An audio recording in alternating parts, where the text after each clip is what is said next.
Hi hello नमस्कार. मी आपल्या सगळ्यांच्या आपल्या आणखीन एका नवीन व्हिडिओमध्ये अगदी मनापासून स्वागत करीत आहे. चला तर आणखीन एका व्हिडिओची सुरुवात आपण एका रेसिपीनी करूया. तर आज मी आपल्याला रेसिपी दाखविणार आहे. तिचं नाव आहे आलू मटार स्टफ डोसा. तर हा डोसा कसा करायचा तेच मी आपल्याला आज दाखविणार आहे, अगदी इझी आणि सोप्या पद्धतीने. तर या स्टफ डोशाचं आपण सारण कसं तयार केलं ते बघूया. तर सर्वप्रथम मी आलू आणि मटार बॉईल करून घेतले.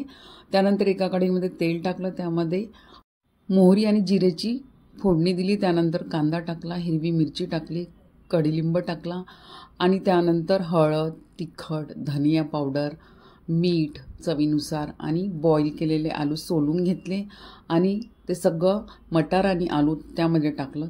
सोप टाकायची विसरली होती, सोप टाकलं, लिंबू पिळला आणि ते छान मॅश करून घेतलं. मॅश झाल्यानंतर मी यामध्ये कोथिंबीर टाकली, काजू बदामचे काप टाकले आणि छान परत परतवून घेतलं.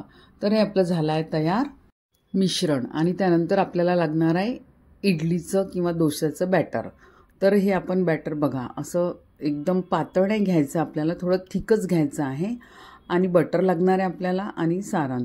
तर मी इथे पॅनमध्ये थोडं बटर टाकलं, त्यानंतर यामध्ये वितळू दिलं. त्यानंतर इडली डोसाचं बॅटर टाकलं 1 चम्मच आणि त्यावरती मी जे आपण सारण केलेलं होतं मटर आणि आलूचं ते टाकलं.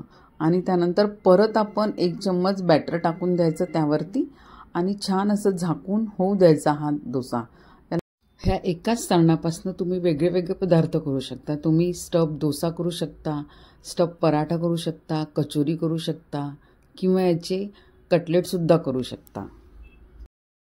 हे हिरवे आणि ताजे मटार वर्षभर कसे टिकेल याचासुद्धा मी व्हिडिओ आपल्या चॅनलवरती केलेला आहे. तुम्ही बघितला नसेल तर अवश्य बघा, जेणेकरून तुम्हाला ह्या वेगळ्या वेगळ्या रेसिपी करण्यासाठी मटार विकत आणायची गरज नाही पडणार आणि असा ताजा आणि मस्त फ्रेश मटार आपल्या घरच्या घरी आपल्याला मिळून जाईल. एक 5 मिनटं मी झाकून याला छान शिजू दिला मंद आचेवरती. त्यानंतर बघू शकता तुम्ही 5 मिनिटानंतर छान याच्या कडा सुटलेल्या आहे आणि आता याला दुसऱ्या बाजूने सुद्धा शेकून घ्यायचं आहे. तर मी याला आता पलटवणार आहे आणि दुसऱ्या बाजूने सुद्धा 5 मिनिटं शिजवून घेणार आहे. हे बघा, अशा कडा सुटू लागल्या की समजायचं की झालेला आहे म्हणून. हा स्टफ डोसा करताना एक काळजी घ्यायची की आपल्याला जो डोसाचा पॅन असतो त्यावरती हा डोसा करायचा नाही आहे. असा थोडा खोलगट पॅन असेल त्यावरतीच आपल्याला हा डोसा करायचा आहे. किंवा तुम्ही तडका पॅन असतं त्यामध्ये सुद्धा छोटे छोटे असे डोसे करू शकता, खूप छान लागतात. आणि लहान मुलांना जर दिलं असं वेगळ्या पद्धतीने तर ते अवश्य आवडीने खातात.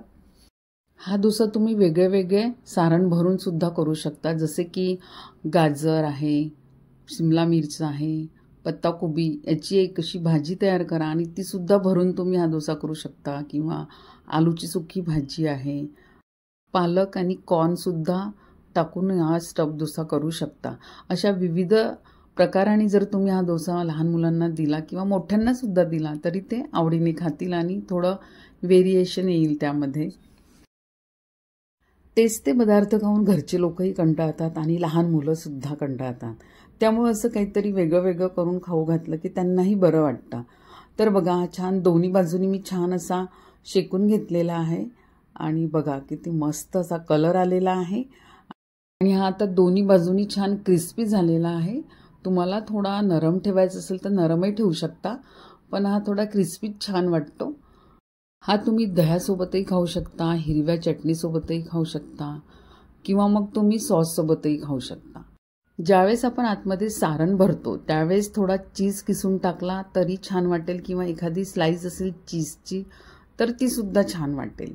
तर आता मी यावरती पिझ्झा सिझलिंग टाकणार आहे आणि थोडं चिली फ्लेक्स टाकणार आहे, त्यामुळे अजून याची टेस्ट वाढणार आहे.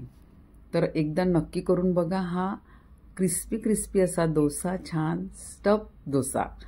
तर मैत्रिणींनो, हा व्हिडिओ आपल्याला कसा वाटला, छोटासा व्हिडिओ आहे, तर कसा वाटला मला नक्की कळवा. आणि हा व्हिडिओ जर आपल्याला आवडला असेल जरा जरी तर एक लाईक जरूर करा आणि चॅनलवरती नवीन असाल तर सबस्क्राईब करायला विसरू नका.